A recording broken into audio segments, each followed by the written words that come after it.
em uma sessão ordinária para a votação da LDO, da Lei de Diretrizes Orçamentárias. O Executivo vai desestimulando a que as pessoas formulem propostas orçamentárias, até porque elas não são acatadas, né?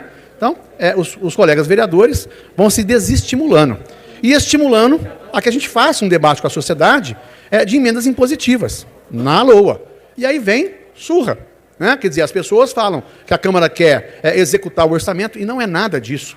A Câmara quer ser ouvida, a Câmara quer ser escutada, a Câmara representa, né, os 4 quadrantes dessa cidade, através dos 22 vereadores, que sugerem nas emendas, né, da LDO, da LOA, do PPA, propostas que são colhidas na coletividade.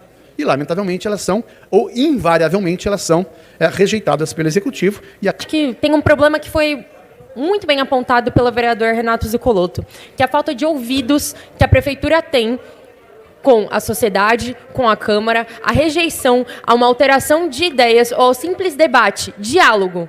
Diálogo, estabelecer um diálogo produtivo com o que é essa casa ou com o que é a sociedade. Infelizmente, a gente teve poucas emendas sendo protocoladas dessa vez, mas, felizmente, a gente teve a união de muitos vereadores em torno de alguns temas. E talvez essa, infelizmente, né, desestímulo que o poder público tem tido com relação à Câmara, a produção de alterações em projetos legislativos que são nosso direito, mostra, infelizmente, uma rigidez, um endurecimento, uma falta de repensar o que são esses processos. E a gente teve aqui uma LDO parecidíssima com a LDO do ano passado, que não contou com nenhuma das alterações que foram sugeridas. Então não é só... Eu acho que a gente, enquanto Câmara, a gente tem muitas críticas ao projeto em si. É um projeto ruim, que não nos contempla, e também em relação à metodologia, como a gente pode construir uma peça orçamentária, né? Então, eu encaminho o voto contrário, pela coerência em relação a como nós, enquanto casa e o nosso mandato, que vem fazendo um debate e um debate sobre projeto de cidade, e o orçamento ele precisa estar coerente com esse projeto. Quais são as políticas públicas que a gente acredita? E essas políticas públicas que estão representadas no projeto não nos contempla. Então, o projeto em si é ruim. Então, é um projeto que não olha para como a nossa cidade está, os grupos que frequentam a cidade, a comunidade como um todo, não representa as nossas necessidades. Então, o projeto em si falta. A gente vem de uma pandemia e o projeto ele não dá conta de inúmeros desafios que a nossa cidade tem em relação à pandemia. E nós já apontamos aqui, quando a gente fala de PPA, LOA, na LDO, ele não dá conta de uma série de questões, né? Então, a gente poderia pontuar tudo novamente, os mínimos recursos da assistência social, o contingenciamento de cultura, esporte. Então, a gente tem muitos consensos entre nós, dentro da Câmara, que esse projeto é falho. Eu acho bastante importante destacar que nós fizemos um movimento na Câmara este ano para a LDO bastante interessante. Nós dialogamos entre alguns mandatos e fizemos 10 emendas estruturantes apresentadas coletivamente, entre os mandatos do Coletivo Popular, da Duda, do França, do Jean, do Lincoln, do Matheus Moreno, do Papa e do Ramon Todas as Vozes. Não prioriza o acolhimento às pessoas e o serviço social. Nós estamos cansados de ver, é notório, há recomendações, inclusive, da ONU, para esse período de recomeço pós-pandêmico, principalmente aí para o desenvolvimento econômico, que todos os municípios, estados e nações invistam maciçamente na educação, na saúde e, principalmente, nos serviços de assistência social. E aí, o que é que... Essa discussão a cidade precisa fazer. Não vir de cima para baixo um projeto nesse nível. Essa casa, junto com o município, com a administração e a sociedade organizada, precisa discutir o orçamento. E exemplo que a Duda coloca aqui, o orçamento participativo, com a participação de toda a sociedade. Aí sim, nós votaremos com tranquilidade. Dessa forma, não tem como. Em votação, projeto número 35 de 2022. Chamada.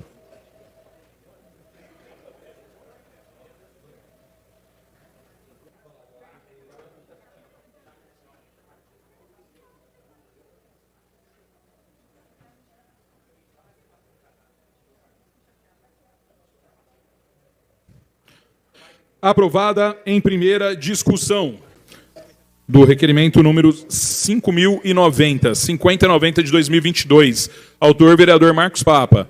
Convoca o secretário do SAERP, Secretaria de Água e Esgoto de Ribeirão Preto, bem como os dirigentes da agência reguladora Ares PCJ, ou, na sua impossibilidade, os membros do Conselho Municipal de Regulação de Controle Social, para esclarecerem o reajuste de 29,31% na conta de água a partir de agosto de 2022. Nós sabemos que a inflação realmente está esfolando a população, mas 29,31% não é a qualquer momento que se vê um índice de reajuste desse monte.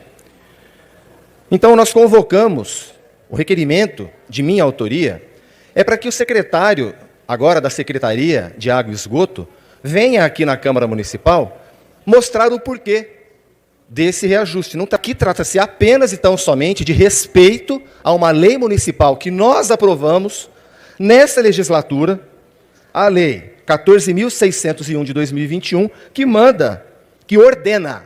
Esse parlamento deu uma ordem à administração municipal. E esse parlamento fala em nome do povo, de quem paga a conta de água.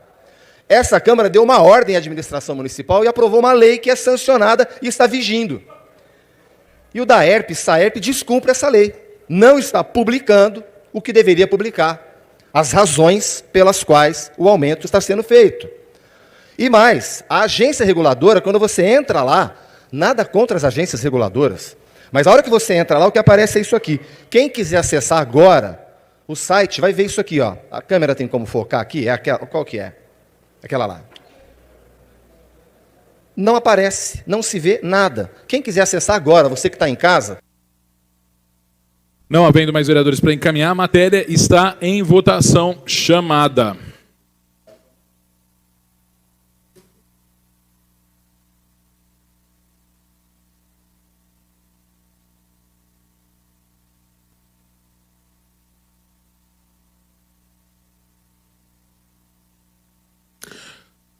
Com 8 votos sim e 11 votos não, o requerimento está negado. Para justificar, o vereador Renato Zuccolotto. Que esta Casa Legislativa tem usado o instrumento das convocações como a última rácio para fazer com que aquele superintendente, aquele secretário recalcitrante venha prestar esclarecimentos. Eu acho que o vereador tem outros instrumentos, como requerimento, para poder pedir explicações. Agora, a gente pode fazer o convite, eu assino, viu, Marcos Papa? A gente fazer um ofício, eu tenho absoluta certeza de que o Júnior do SAERP não se negaria, e inclusive a Ares PCJ, não se negaria a vir a plenário fazer uma justificativa. Se assim o for, eu assino a convocação. Obrigado. Senhor presidente, apenas uma questão de ordem, só para completar o nosso raciocínio aqui. Nós aprovamos o requerimento 5817 em 2021, convidando a diretoria executiva da agência reguladora, e até hoje nós não recebemos resposta. Então fica registrado aqui, tapa na cara que essa agência reguladora deu nos todos os vereadores aqui que aprovaram esse requerimento. Infelizmente, não tinha essa posição na hora de encaminhar o voto. Então, um convite já foi solenemente ignorado pela agência reguladora. Tapa na cara. Ou respeita essa Câmara, ou se precisar a gente faz outra CPI, presidente, não é o que eu quero. Não é o que eu quero. Mas ou respeita esse parlamento, que custa 60 milhões de reais para o bolso do contribuinte de Ribeirão Preto, ou a gente toma providência nos níveis necessários. Obrigado. Uma bomba caseira com fezes foi lançada contra o público que assistia esse ato na Cinelândia, e quando o artefato foi jogado, Lula ainda não estava no palco, mas o evento já tinha começado, ninguém ficou ferido, mas é uma situação bastante lamentável. O atentado que feriu de morte ali o ex-premier japonês, o Shinzo Abe, um ato eleitoral, né, no interior do Japão, ele deveria inspirar a reflexão dos brasileiros. O Shinzo Abe discursava num evento do Partido Liberal Democrata, que é um partido conservador no Japão. Ele estava apoiando um candidato a deputado nas eleições que vão ocorrer agora, no domingo. Esse episódio deveria provocar reflexões no Brasil, porque a campanha eleitoral de 2022, ela exala um incômodo cheiro de enxofre. Episódios muito desagradáveis vêm se repetindo no Brasil. Ainda ontem à noite, vestido com um colete à prova de balas, o Lula participou de um comício na Cinelândia, no centro do Rio. E um artefato caseiro, feito com um pavio ligado numa garrafa PET cheia de fezes foi detonado do lado de fora dos tapumes que estavam cercando a área destinada ao público nesse ato estrelado pelo Lula. Explodiu ali essa garrafa PET, espalhou excrementos, ficou um cheiro horroroso. Horas antes, o juiz federal Renato Borelli, que é aquele que emitiu a ordem de prisão dias atrás contra o ex-ministro da Educação Milton Ribeiro, ele foi alvo em Brasília também de um ataque com fezes e ovos, enquanto dirigia o seu automóvel. Dias atrás também, durante um evento político que reuniu Lula e o ex-prefeito de Belo Horizonte, o Alexandre Calil, um drone lançou esgoto sobre os militantes petistas que acompanhavam esse evento. No mês passado, bolsonaristas tentaram cercar o carro do Lula em Campinas. Um outro grupo, também simpático ao presidente Bolsonaro, hostilizou Ciro Gomes numa feira agropecuária. Se os japoneses, que são famosos pelo temperamento glacial, estão sujeitos a atentados fatais, como esse, que vitimou o ex-primeiro-ministro japonês, imagine-se o que não pode acontecer no Brasil se essa atmosfera não for desintoxicada. O pior ainda pode ser evitado.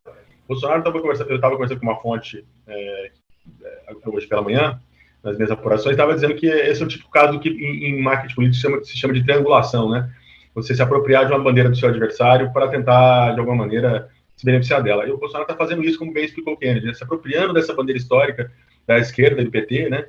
Que era dos programas sociais das ajudas aos mais necessitados, para se beneficiar. Esse caso é um caso típico de triangulação. A gente tem que lembrar que o Bolsonaro, o Paulo Guedes e a turma dele falavam em 18, né? Era críticas ao Bolsa Família, assistencialismo, compra de voto, né? Era uma indignação, até com críticas injustas de que a hegemonia petista ali, né, dos 2 anos do Lula, das 2 vitórias do Lula e das 2 da Dilma, devia-se exclusivamente à transferência direta de recursos, o que nunca foi uma verdade. Então ele está triangulando, está se apropriando dessa bandeira, é uma coisa que pode ser momentânea, precisamos aguardar. A questão das denúncias, o Bolsonaro contou com uma ajuda astronômica aí do Rodrigo Pacheco, né, para postergar a CPI do MEC. Agora era o momento da CPI do MEC, né, em termos eleitorais. Ele usa um argumento que é, não, em termos eleitorais não pode uma CPI funcionar, mas pode passar um pacote sem discussão, sem nada, pode esse tratoraço todo, quer dizer, é complicado. Então, e aí, obviamente, esfria, né, as investigações são sigilosas, estão ocorrendo, né, a Polícia Federal está trabalhando, o Ministério Público está trabalhando, mas isso não é assim que é divulgado a qualquer momento, né.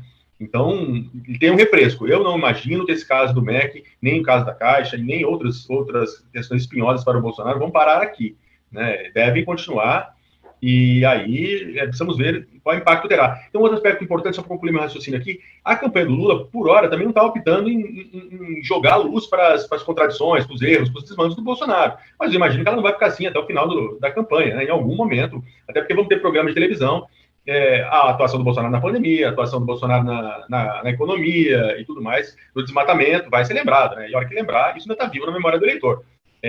Quem imagina que se passou uma borracha do que aconteceu nesses 3 anos e meio, está muito enganado. É impossível esquecer o que aconteceu, o que está acontecendo no Brasil neste mandato.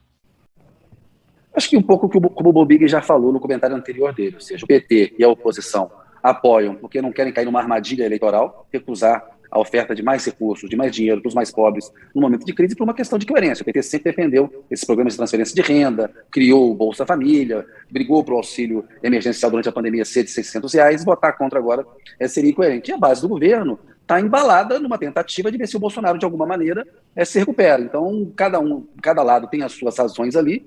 Há, sem dúvida, a influência de orçamento secreto. Lira controla a Câmara com mão de ferro, estabeleceu com o Ciro Nogueira e com o Rodrigo Pacheco um controle secreto do orçamento para dedicar benesses para os cardeais, para os operadores-chave. Então, assim, são vários fatores que, reunidos, contribuem para essa aprovação relâmpago dessa PEC, contrariando a lei, sendo eleitoreira, não levando em conta uma política pública mais focada mesmo. Enfim, está na bagunça, está no desespero eleitoral do Bolsonaro. E aí a oposição, como o Bombig explicou, tem coerência e tem também fugido de uma armadilha, né? Recusar dinheiro para os mais pobres também está errado no momento tão grave como esse. A forma como está sendo feita está errada. Há abuso do Bolsonaro. Mas há uma questão maior aí, né? As pessoas estão passando fome. Quem anda para São Paulo, para Brasília, quem vai no supermercado, vê como está o drama na compra de alimentos, o crescimento da miséria nas ruas. O Brasil empobreceu muito, piorou muito nos últimos anos e o Bolsonaro agravou essa piora.